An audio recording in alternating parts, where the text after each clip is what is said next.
Parfois, la vie nous met face à des situations que nous ne comprenons pas. Des plans s'effondrent, des portes se ferment, et notre cœur s'emplit de doutes. On se demande, pourquoi moi? Pourquoi maintenant? Mais et si je te disais que rien n'arrive par hasard? Que chaque épreuve, chaque retard, chaque changement inattendu fait partie d'un plan bien plus vaste? Un plan divin, conçu par celui qui connaît l'invisible et qui t'aime plus que tu ne peux l'imaginer. Allah a un plan pour toi, un plan parfait. Peut-être que vous détestez une chose alors qu'elle est un bien pour vous. Coran 2.216. Aujourd'hui, nous allons plonger ensemble dans cette vérité puissante. Comprendre pourquoi il ne faut pas s'inquiéter, pourquoi chaque épreuve est un cadeau caché et comment la confiance en Allah transforme nos craintes en sérénité. Reste bien avec moi, car ce message pourrait changer ta façon de voir ta vie à jamais. Il y a des moments dans la vie où tout semble nous échapper. Des projets soigneusement bâtis s'effondrent, des rêves que l'on croyait à portée de main disparaissent dans l'ombre des imprévus. On se demande alors, pourquoi cela m'arrive-t-il? Pourquoi mes efforts ne portent-ils pas leurs fruits? Mais si je te disais que rien n'arrive au hasard, que chaque difficulté, chaque tournant inattendu fait partie d'un dessein bien plus vaste, bien plus parfait que ce que ton cœur inquiet peut imaginer. Allah, dans sa sagesse infinie, a déjà tracé un chemin pour toi. Un chemin qui, même s'il semble semé d'embûches, est en réalité le meilleur pour ton âme, pour ton avenir, pour ton retour vers lui. Le Coran nous rappelle avec une clarté absolue: il complote, mais Allah est le meilleur des planificateurs. Coran 3.54. Laisse cette vérité pénétrer ton cœur. Même quand tout semble perdu, Allah orchestre chaque instant de ta vie avec une précision absolue. Ce que tu vois comme un échec n'est peut-être qu'un détour nécessaire pour te préserver d'un mal plus grand. Ce que tu perçois comme une perte pourrait être une ouverture vers une bénédiction insoupçonnée. Nous avons souvent tendance à juger notre vie à court terme, à croire que ce qui ne va pas dans notre sens est une injustice. Mais si tu pouvais voir l'ensemble du tableau, si tu avais la vision divine, tu comprendrais que chaque épreuve, chaque larme, chaque porte fermée est une pièce essentielle du puzzle de ton existence. Regarde l'histoire de Youssouf, paix sur lui. Trahi par ses frères, vendu comme esclave, emprisonné injustement. À chaque étape, on aurait pu croire qu'il était abandonné. Pourtant, c'est à travers ces épreuves qu'Allah l'a élevé, le préparant à un destin glorieux. Ainsi, lorsque la vie te semble injuste, souviens-toi, tu n'es pas perdu, tu es en chemin. Il se peut que vous détestiez une chose alors qu'elle est un bien pour vous, et il se peut que vous aimiez une chose alors qu'elle est un mal pour vous. Allah sait, tandis que vous ne savez pas. Coran 2.216. Accepte le plan d'Allah. Fais-lui confiance, car il ne se trompe jamais. Imagine un instant, tu fais de ton mieux, tu donnes tout ce que tu as, mais malgré cela, les résultats échappent à ton contrôle. L'angoisse monte, le doute s'installe. Pourquoi est-ce que ça ne fonctionne pas comme je le veux? C'est là que le tawakkul prend tout son sens. Ce n'est pas une simple résignation, ce n'est pas une fuite face aux défis. C'est un équilibre subtil entre l'effort et l'abandon confiant entre les mains d'Allah. Et quiconque place sa confiance en Allah, il lui suffit. Coran 65.3. Retiens bien ces mots. Ils contiennent une force immense. Celui qui se repose sur Allah ne craint plus l'inconnu, car il sait que tout est sous son contrôle. Mais attention, tawakkul ne signifie pas croiser les bras et attendre. Non, c'est semer avec conviction et laisser la récolte entre les mains du Créateur. C'est naviguer en pleine tempête avec la certitude que, même si tu ne vois pas encore la rive, Allah t'y conduira. Regarde l'histoire du prophète Moussa, paix sur lui. Il était là, face à la mer, poursuivi par une armée redoutable. Derrière lui, la mort. Devant lui, l'impossible. Son peuple paniqué. Mais lui, une sérénité absolue. Mon Seigneur est avec moi, il me guidera. Coran 26.62. Pas une once de doute, pas une hésitation, car il savait que son destin était entre les mains du meilleur des guides. Et à ce moment-là, quand tout semblait perdu, Allah a fendu la mer en deux. Le message est clair, peu importe les obstacles, si tu places ta confiance en Allah, il t'ouvrira des chemins là où il n'y en avait pas. Dans ton quotidien, applique ce principe. Lorsque tu cherches un travail, fais les démarches nécessaires. Mais repose-toi sur Allah pour le résultat. Lorsque tu es malade, prends les traitements, mais sache que la guérison vient d'Allah. Lorsque tu prends une décision, fais de ton mieux, prie puis lâche prise, parce que l'anxiété naît du désir de tout contrôler. Mais la paix, elle naît de la certitude que celui qui détient l'univers s'occupe de toi. Alors aujourd'hui, demande-toi, as-tu réellement confiance en Allah? Il y a des jours où tout semble s'effondrer. Tu perds un être cher, une opportunité s'échappe, la maladie frappe ou la solitude s'installe. Dans ces moments-là, une question te traverse l'esprit. Pourquoi moi? Pourquoi maintenant? Mais pose-toi cette question autrement. Et si cette épreuve n'était pas un châtiment, mais un cadeau déguisé? Nous vous éprouverons certes par un peu de peur, de faim et de diminution de biens, mais annonce la bonne nouvelle aux endurants. Coran 255. Allah ne t'abandonne pas quand tu souffres. Il t'élève, il te purifie, il fait de toi un être plus fort, plus proche de lui. Chaque larme que tu verses, chaque douleur que tu ressens, est un moyen pour Allah d'effacer tes péchés et de raffermir ton cœur. Regarde l'histoire du prophète Ayoub, paix sur lui. Il avait tout, la santé, la richesse, une famille aimante. Puis tout lui a été retiré. Maladie, pauvreté, rejet. Mais il n'a jamais perdu espoir. Il a continué à invoquer Allah avec patience. Et qu'a fait Allah? Il lui a rendu tout ce qu'il avait perdu, en plus grand encore. Car après l'épreuve vient la délivrance. Le prophète Muhammad a dit « Toute épreuve qu'endure un croyant efface ses péchés, même une épine qui le pique. » Bukhari Muslim. Alors, si tu traverses une difficulté aujourd'hui, souviens-toi, elle ne dure pas éternellement. Elle a un but. Elle est là pour te purifier, pour te ramener vers Allah, pour t'élever au-dessus de ce que tu étais hier. Ne laisse pas la douleur t'aveugler au point d'oublier que chaque nuit obscure précède un matin lumineux. Fais preuve de patience. Reste ferme dans ta foi. Parce que bientôt, très bientôt, Allah t'apportera un soulagement que tu n'imaginais même pas. Les épreuves, elles frappent sans prévenir. Elles ébranlent nos certitudes, nous arrachent à notre zone de confort et parfois nous laissent seuls face à notre douleur. Lorsqu'elles nous touchent, notre premier réflexe est souvent de demander « Pourquoi moi? Pourquoi maintenant ?» Mais si je te disais que chaque difficulté que tu traverses est en réalité un acte d'amour d'Allah, une porte qui s'ouvre vers une purification, une élévation, une sagesse cachée que tu ne vois pas encore, nous vous éprouverons certes par un peu de peur, de faim et de diminution de biens, mais annonce la bonne nouvelle aux endurants. Coran 255. Rien dans la vie d'un croyant n'est laissé au hasard. Ce que tu traverses aujourd'hui, même si cela te semble insupportable, n'est pas une punition. C'est un processus, un chemin par lequel Allah te façonne, t'élève, te rapproche de lui. Le prophète Mohammed a dit « Toute épreuve qu'endure un croyant efface ses péchés, même une épine qui le pique. » Bukhari Muslim. Pense-y un instant. Chaque larme versée, chaque douleur supportée, chaque obstacle surmonté. Ce ne sont pas de simples souffrances. Ce sont des actes de purification, des occasions de grandir spirituellement et de se délester du poids des péchés. Regarde l'histoire de Youssouf, paix sur lui.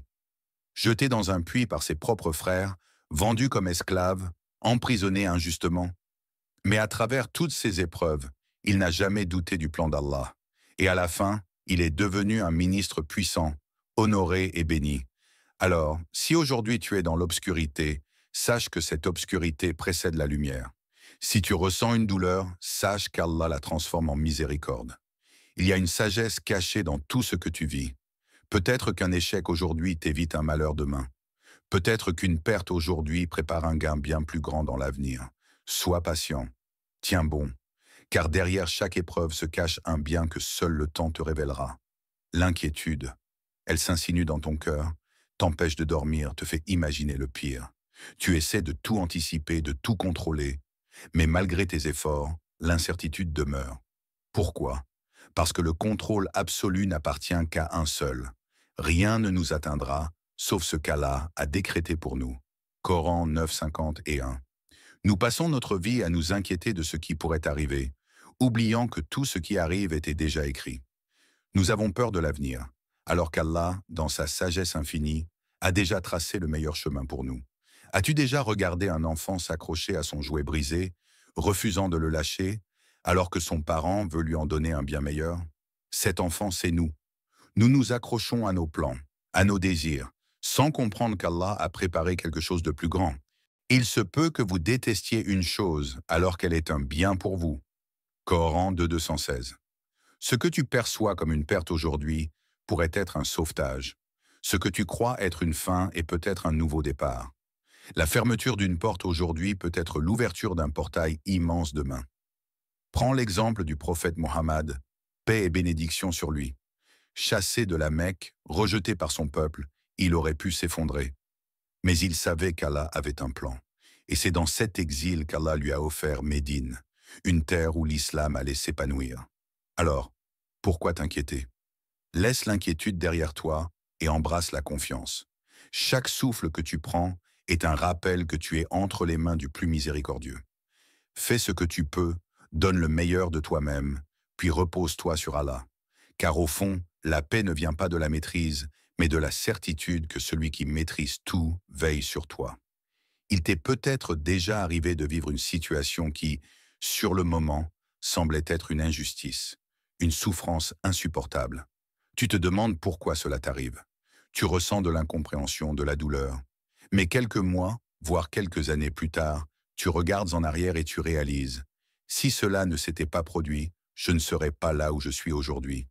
C'est ainsi qu'Allah orchestre la vie du croyant. Derrière chaque épreuve, derrière chaque difficulté, se cache une sagesse que nous ne percevons pas immédiatement. L'histoire du prophète Moussa, paix sur lui, et de Khidr est l'un des plus beaux exemples de cette réalité.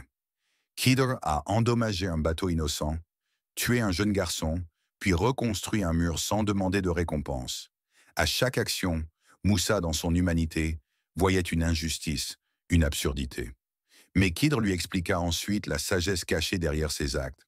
Le bateau appartenait à des pauvres marins et allait être saisi par un roi tyrannique. En l'endommageant légèrement, Khidr leur avait permis de le conserver. Le jeune garçon allait grandir pour devenir un tyran et causer un grand mal à ses parents croyants. Allah, dans sa miséricorde, allait leur donner un enfant meilleur à la place. Le mur cachait un trésor destiné à 2 orphelins. S'il s'était écroulé, les gens du village l'auraient volé. En le reconstruisant, Khidr assurait leur avenir. Peut-être que vous détestez une chose alors qu'elle est un bien pour vous. Coran 2.216. Combien de fois avons-nous vécu des moments où nous pensions être abandonnés par Allah alors qu'il était en train de nous sauver d'un mal invisible? Un échec professionnel qui te pousse à découvrir une nouvelle voie meilleure pour toi. Une maladie qui t'oblige à ralentir et à repenser ta relation avec Allah. Une perte qui te pousse à l'introspection et à la redécouverte de toi-même. L'épreuve n'est jamais là pour te détruire. Elle est là pour te façonner, te purifier, te préparer à ce qu'Allah a prévu pour toi. Alors, la prochaine fois que tu feras face à une difficulté, rappelle-toi, et si c'était une bénédiction déguisée? Il y a des jours où l'angoisse t'enlace comme une ombre. Tu ressens une pression sur ta poitrine, tes pensées s'agitent dans tous les sens, et ton cœur cherche désespérément un refuge. Comment retrouver la paix quand tout semble chaotique? Comment calmer ton âme face aux épreuves de la vie? La sérénité n'est pas un simple état d'esprit, c'est une discipline, un entraînement du cœur et de l'âme. Elle se cultive, pas à pas, en renforçant ton lien avec celui qui apaise les cœurs. Premier, méditer sur les noms et attributs d'Allah. Lorsque tu prends conscience d'Allah dans sa perfection absolue, l'inquiétude perd son pouvoir sur toi. Il est Ar-Rahman, le tout miséricordieux. Al-Wadoud, le très aimant. Al-Fatah, celui qui ouvre les portes. Quand tout semble bloqué, rappelle-toi, Allah est Al-Fatah. Quand tu te sens seul, souviens-toi qu'il est Al-Wadoud. Certes, c'est par l'évocation d'Allah que les cœurs trouvent la quiétude. Coran 13 et 28. Répète ces noms, laisse-les pénétrer ton âme et observe comment ton cœur se calme peu à peu.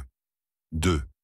Se rappeler les promesses divines et lire régulièrement le Coran. Le Coran est un baume pour l'âme.